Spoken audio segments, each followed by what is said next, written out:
Social media پر ریاست مخالف مہم کی تحقیقات، بیرسٹر گوہر، رؤف حسن اور شاہ فرمان جے آئی ٹی کے سامنے پیش۔ جے آئی ٹی نے پی ٹی آئی رہنماؤں سے 5 گھنٹے تفتیش کی۔ سوشل میڈیا پر پوسٹ سے متعلق سب کچھ دکھایا گیا۔ ذرائع کے مطابق شاہ فرمان نے جے آئی ٹی کے سامنے نامناسب رویہ اختیار کیا۔ جے آئی ٹی نے 25 ارکان کو دوبارہ 11 مارچ کو طلب کر لیا۔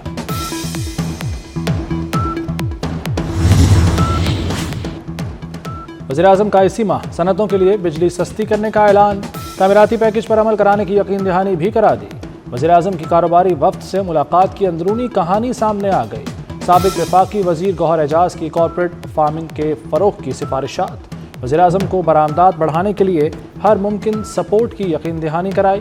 کام ہو رہا ہے، معیشت کا جو پہیہ ہے وہ بہت تیزی سے گھومے اور اس کو گھمانا آپ نے ہے، اور اس کے لیے جو اس کا جو ساز و سامان اور اس کا ماحول وہ ہم نے پیدا کرنا ہے آپ کی مشاورت کے ساتھ۔ لوگ سرمایہ لگائیں، پاکستان کے مائنات صنعت کار، اور باہر کے لوگوں کو انکریج کریں، ان کو بتائیں کہ سکسیس سٹوری، اور ان کو لے کے آئیں۔ اگر ملک کے اندر سرمایہ کار جو ہیں وہ سرمایہ کاری کریں گے تو پھر باہر سے آٹومیٹکلی سرمایہ کاری آئے گی کہ وہ آپ کو دیکھ کر۔ سرمایہ کاری پہلے ملک کے اندر ہوتی ہے، اپنے سرمایہ کار کرتے ہیں، اس کے بعد پھر ڈی ایف آئی ہوتا ہے۔ چائنا نے 2005 سے فری گرانٹ دی آپ کو اپنا لیب، وہ کراچی میں دفن ہو گئی۔ اس کو کس نے کیا ہے؟ تالی دونوں ہاتھوں سے بجتی ہے۔ نئی نکور مشینیں تباہ ہو گئی بالکل، کیوں نہیں لگنے دیا؟ گرانٹ تو دل خون کے آنسو ہوتا ہے۔ کاروباری برادری ملک کا اثاثہ ہے۔ پاکستان کی معیشت کا پہیہ یہیں سے چلے گا۔ ملک میں سرمایہ کاری ہوگی تو باہر سے بھی آئے گی۔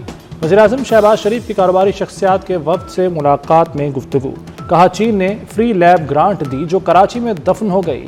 اس تباہی کا ذمہ دار کون ہے؟ تالی دونوں ہاتھوں سے بجتی ہے، اس طرح کام نہیں چلے گا۔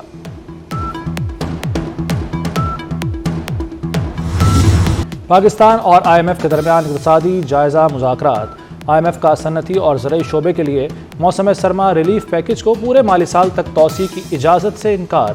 پاکستان نے ریل اسٹیٹ، پراپرٹی، بیوریجز اور تمباکو سیکٹر پر ٹیکس کم کرنے کی تجویز دی۔ آئی ایم ایف کی منظوری سے ان شعبوں پر ٹیکس کا بوجھ کم کیا جائے گا۔ بجٹ میں تنخواہ دار طبقے پر بھی ٹیکسوں کا بوجھ کم کرنے کی تجویز۔ ریٹیل سمیت مختلف شعبوں سے 250 ارب روپے ٹیکس وصولی کا پلان۔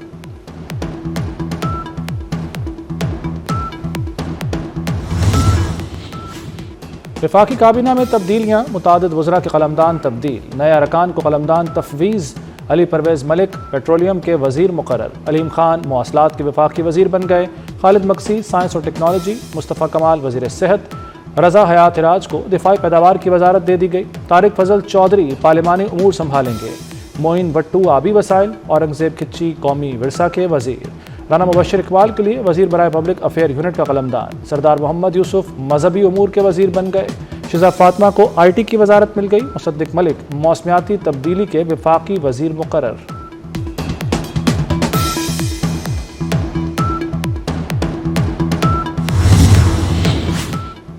شہباز حکومت میں پرویز خٹک کو بھی اہم عہدہ مل گیا۔ پرویز خٹک وزیراعظم کے مشیر برائے داخلہ بن گئے۔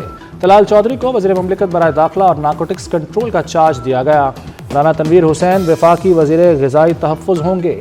قیصر احمد شیخ وزارت سرمایہ کاری بورڈ کے وفاقی وزیر مقرر۔ اون چودھری سمندر پار پاکستانیز کے وزیر ہوں گے۔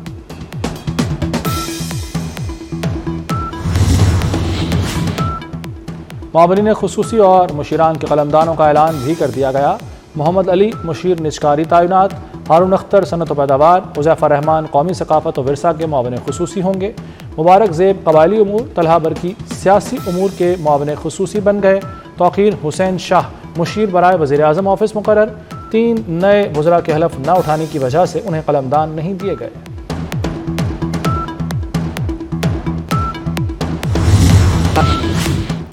وزیر اعظم سے پاکستان میں تعینات چینی سفیر کی ملاقات، دونوں ممالک میں سیکیورٹی اور انسداد دہشت گردی تعاون پر پیش رفت پر تبادلہ خیال۔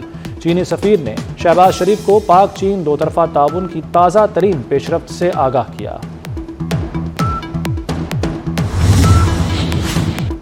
چیئرمین پیپلز پارٹی بلاول بھٹو سے برطانیہ، امریکہ اور فرانس کے سفیروں کی زرداری ہاؤس میں الگ الگ ملاقاتیں۔ دو طرفہ تعلقات، تجارتی و معاشی تعاون پر تبادلہ خیال کیا گیا۔ خطے میں امن و استحکام سمیت باہمی دلچسپی کے امور پر بھی گفتگو ہوئی۔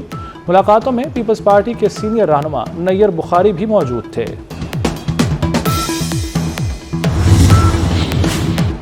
خطے کی فضاؤں کی حکمرانی کے دعوے دار کا اپنا برا حال، ایک ہی دن میں بھارتی فضائیہ کے 2 طیارے گر کر تباہ۔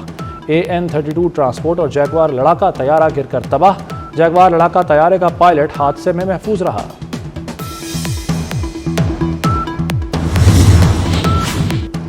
ڈونلڈ ٹرمپ کی ایٹمی پروگرام پر ایران کو ڈیل کی پیشکش، امریکی صدر نے ایرانی قیادت کو خط لکھ دیا، کہا ایران کے لیے مذاکرات کی میز پر آنا بہت بہتر ہوگا، ایک اور جوہری ہتھیار نہیں بننے دے سکتے۔ ڈونلڈ ٹرمپ کا اگلے ماہ سعودی عرب کے دورے کا بھی اعلان، کہا سعودی عرب کے ساتھ اچھے تعلقات ہیں، سعودی عرب امریکی کمپنیوں میں $1 ٹریلین کی سرمایہ کاری کے لیے راضی ہے۔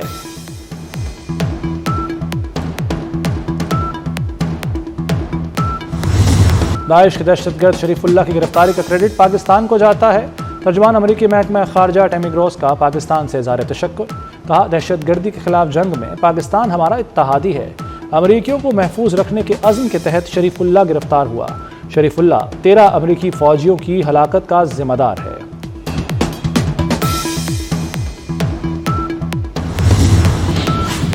اسلام آباد ہائی کورٹ میں ڈاکٹر عافیہ صدیقی کی وطن واپسی کیس، دوران سماعت کیس میں داعش کمانڈر شریف اللہ کی امریکی حکام کو حوالگی کا تذکرہ۔ آپ کہتے ہیں امریکیوں کے ساتھ قیدیوں کے تبادلے کا معاہدہ نہیں، آپ نے بغیر کسی معاہدے کے بندہ پکڑ کر امریکہ کے حوالے کر دیا۔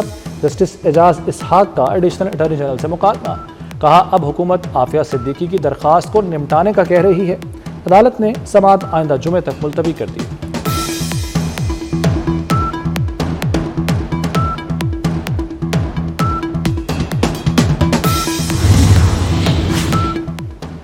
سینیٹر اعجاز چودھری اور عباس بپی کے پروڈکشن آرڈر جاری، چیئرمین سینیٹ نے پروڈکشن آرڈر موجودہ سیشن کے لیے جاری کیے، اعجاز چودھری اور عباس کی اجلاس میں شرکت یقینی بنانے کی ہدایت۔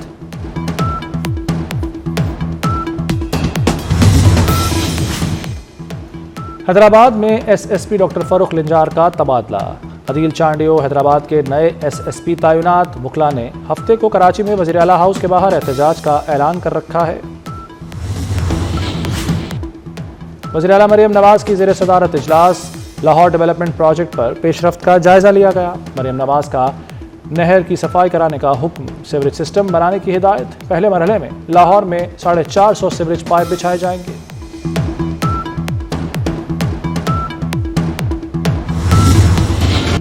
چینی کی قیمت بے قابو، وفاقی ادارہ شماریات کے مطابق بازار میں چینی 170 روپے فی کلو ہو گئی، ایک ہفتے کے دوران چینی 5 روپے مہنگی ہوئی، 2 ماہ میں چینی 24 روپے کلو مہنگی ہو چکی ہے۔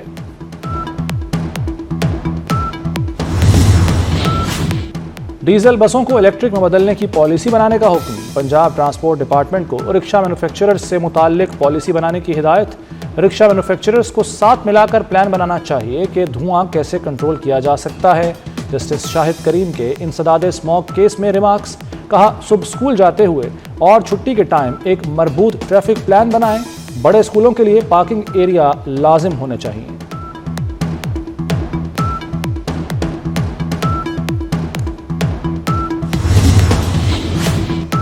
جسٹس بابر ستار کے پرائیویٹ سیکرٹری کا خط، قائم مقام چیف جسٹس اسلام آباد ہائی کورٹ سرفراز ڈوگر نے خط کا نوٹس لے لیا، چیف جسٹس نے انکوائری کا حکم دے دیا، 3 دن میں انکوائری رپورٹ طلب۔ خط میں عدالتی عملے کے ریلیف لینے والے وکلا سائلین سے رقم کے مطالبے کی نشاندہی کی گئی تھی۔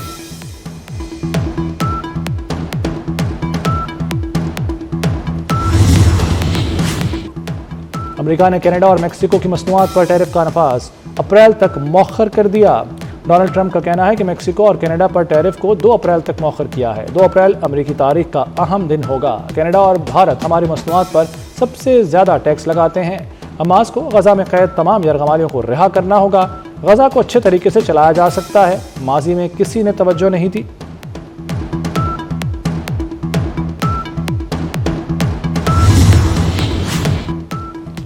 فلسطینی مزاحمتی تنظیم حماس نے امریکی صدر ڈونلڈ ٹرمپ کی دھمکی مسترد کر دی، کہا اسرائیلی یرغمالیوں کو صرف مستقل جنگ بندی کے بدلے رہا کیا جائے گا۔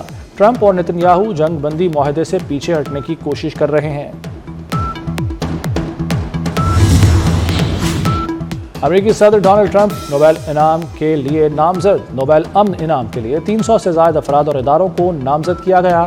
ناروے کے نوبل انسٹی ٹیوٹ کے مطابق امن کے نوبل انعام کے امیدواروں کی تعداد 338 تک پہنچ گئی، جن میں 244 افراد اور 94 ادارے شامل ہیں۔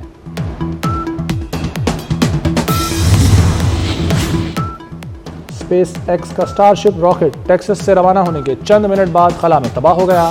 راکٹ کے جلتے ملبے کے مناظر فلوریڈا اور بہاماس کے آسمان میں دیکھے گئے۔ اسٹار شپ کی یہ 8ویں ٹیسٹ پرواز تھی، جس کا مقصد زمین کے گرد چکر لگا کر بحر ہند میں لینڈنگ کرنا تھا۔ یہ رواں سال ایلون مسک کے مریخ مشن کے لیے دوسری بڑی ناکامی ہے۔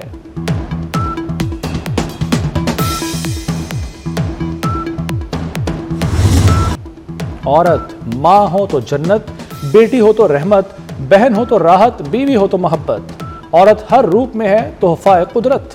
پاکستانی خواتین نے زندگی کے ہر شعبے میں کامیابیاں سمیٹیں۔ آج کی عورت پہلے سے کہیں زیادہ باشعور، باہمت اور بااختیار ہے۔ عالمی دن پر خواتین کو 24 نیوز کا سلام۔